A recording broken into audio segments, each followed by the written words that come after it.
Hello and welcome back to my channel and welcome back to another Racing Stacks TBR where I use a ridiculous virtual game to work out what I'm going to be reading over the next month. Last month I actually didn't do too badly. I managed to TBR the 10 books that I needed to TBR from this game and a few others, and I still managed to read about 13 books, so not too bad. Which means this month I don't really know what I'm in the mood for, because last month was a really bizarre mixed bag of middle grade, specifically for a readathon, erotica, because apparently that's what I was in the mood for, and then just like some gothic books in between. Like, I don't know what I'm in the mood for. So usually I play this game 3 times. Each time I am erasing the TBR from the previous game, so if I didn't like it, there's not really a whole lot I can do about it. But this time I think I'm going to play it exactly once, and I'm going to try and collect as many of the icons as I can so I can read a complete variety for June. So that is what I'm going to do. We will cut to the clip of me playing the game now, and I will see you with my TBR in a second. Like I said, I am just going to try and get one of everything. So we have daggers, we have hearts, we have, I'm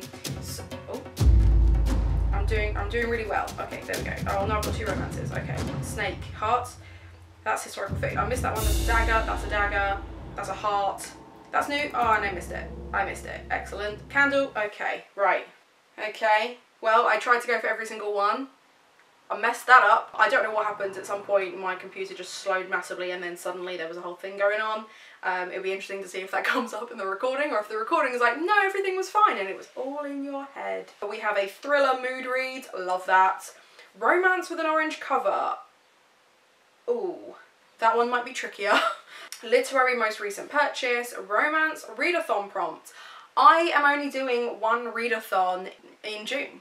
There's only 1 readathon that I know I'm doing for sure, and that is Clear Your Shit, because I need to.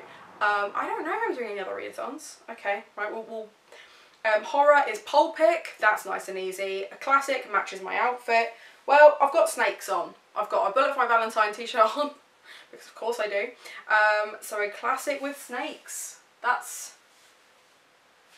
Alright, again, bear with me on that one. A thriller, new to me author, an orange cover thriller, oh no, a classic short read, that's fine, and then a mystery with cold word in the title.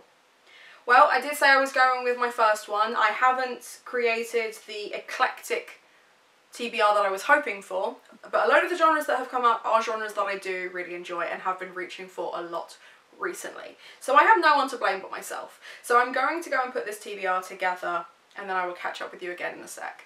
Okay, so I have my TBR all put together. There are only 2 books that I have to read because of book clubs. So the first one is The Lost Ones, which I'll be reading for the Lamentable Library.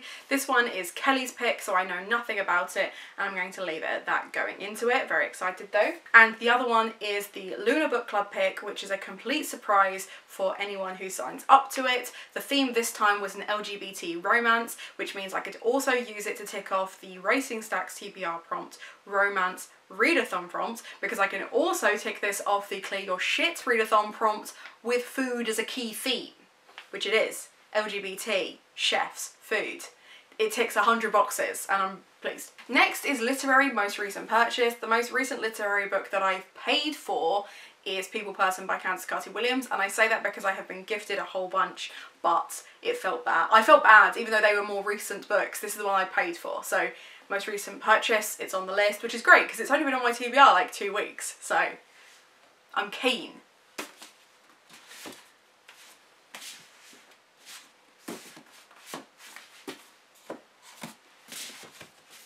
There we go. I made that one more complicated than it needed to be. Next was Romance with an Orange Cover. Now, technically, I bought this in for somebody else, but they haven't paid for it yet, so I'm taking it off their TBR and putting it on mine. I will get another copy in for them. But essentially, this is the closest I could get to orange, and it's, to me, peach. But it's as close to orange as I'm going to get. So, the Spanish Love Deception, I'm pretty sure this is like an enemies to lovers romance on holiday type vibe. People seem to really enjoy it, but I know nothing about it. Other than that, there's that one. They look really cute together. Next was Thriller Mood Read. Now this is the only book that I have TBR'd once before, so this is its 2nd turn, and that is The Project. Now to be fair, when I TBR'd it last time, I was meant to pick a book without the in the title, and I didn't even read my own prompt correctly, and I picked The Project, because I'm an idiot. Yes, I TBR'd it once before, but Hannah's a dum-dum, and she didn't realise. But this time, I am actually in the mood for it, so that's why it's going on the TBR. Next was Mystery with Cold Word in the title. I don't own any. So I have stolen my flatmate's copy of The Devouring Grey, because something about grey and the mist and the woods just feels a bit chilly. Sorry Danny, I've just helped myself to your shelf, I hope you don't mind. Next was classic short reads, and I'm going to be reading The Death of Grass. This was gifted to me by my friend Kirsty. It's their birthday very soon, and I feel bad that I've not read it yet, considering I'm going to be seeing them face to face very soon, and I need to be able to honestly say whether I read the book, because she specifically said, read it and tell me what you think, and that was 2 years ago. So, I'm gonna read it, Kirsty, I promise. Then we had Thriller Orange cover. I don't know if this is a thriller or a contemporary. I've picked up 100 times, and each time I pick it up, I know less about it. But I haven't TBR'd this since 2021, so it doesn't count for the, you know, needing to unhaul it. I don't need to unhaul it anytime soon, but I do need to read it, because I've had it like 100 years. So, I know it's about a woman whose husband dies, but she's so busy looking after her dying dad or her sick dad that she doesn't know, and therefore doesn't report it particularly quickly, and the police are convinced it's her. That's it, that's all I know. So I'm assuming thriller, could also be contemporary, who knows? I guess we'll find out together. Then another thriller, new to me author. I've never read anything by Lucy Foley. This is their most recent release. It looks interesting. I don't know anything about it. Comment down below if you've read this and what you thought, because I have no idea what I'm letting myself in for this one. Second to last, we have Classic Matches My Outfit. It was black and green, and I'm wearing black and green. That was as close as I could get with that one. Plus, I was supposed to read this for the Lamentable Library last year. Kind of forgot. So this is me catching up on last year's book club. Because we're not too far behind on this month's either, are we, Kelly? Just casually attacking you in the comfort of your own home. Sorry about that. And then the last book was Horror Pulpic. Now, I don't know at time of recording which horror book has been chosen, but the three over on Twitter are Dreadwood by Jennifer Killick, which is my most recent horror middle grade that I've purchased. Really excited for this one. We also have Return to Fear Street, You May Now Kill the Bride, which just looks sick.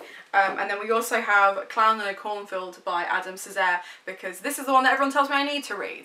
So I've got a sneaky suspicion this is the one that is going to win, but we have some really strong contenders. But like I said, I don't know at this point which one has been picked, so I will put it in the description as and when that happens. But yeah, nice and short TBR, considering this month, nobody reads, a teeny weeny readathon that I'm kind of mood reading my way through because it's clear your shit, so it's like what am I in the mood to get rid of.